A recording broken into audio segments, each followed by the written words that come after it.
प्रभु श्री राम को 14 वर्ष का ही वनवास क्यों मिला? आइए जानते हैं इस कहानी के माध्यम से। एक बार युद्ध के दौरान राजा दशरथ के प्राण संकट में थे। तब कैकेयी ने ही उनकी मदद की थी।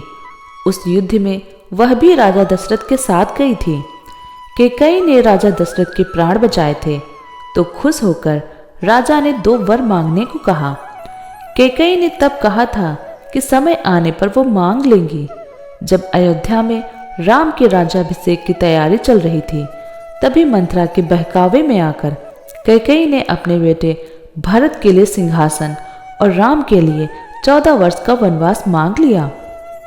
लेकिन सवाल ये भी उठता है कि 14 वर्ष के लिए ही क्यों? कैकेयी ने राम के लिए 10, 12, 15 या उससे कम वर्षों के लिए वनवास क्यों नहीं मांगा?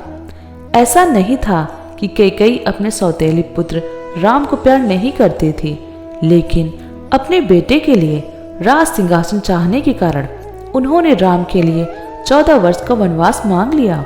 दरअसल त्रेता युग में भी रघुकुल में प्रशासनिक नियम हुआ करते थे। एक नियम ये भी था कि यदि कोई राजा अपनी गद्दी 14 वर्ष तक छोड़ देता है और वापस नहीं आता तो वह राजा बनने का अधिकार खो देगा। यही कारण है कि कैकेयी ने राम के लिए 14 वर्ष का ही वनवास मांगा। प्रभु श्री राम भी कैकेयी को बहुत प्रेम करते थे। उन्होंने हंसते हंसते मां की इच्छा पूरी कर दी। उनके साथ पत्नी सीता और छोटे भाई लक्ष्मण भी वनवास गए। हालांकि भरत ने राम की खड़ाओं को सिंहासन पर रखा और खुद गद्दी पर कभी नहीं बैठे।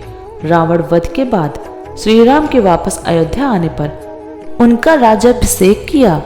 दोस्तों, अगर आपको यह जानकारी पसंद आई हो तो हमारी वीडियो को लाइक करें और हमारे चैनल को सब्सक्राइब करें।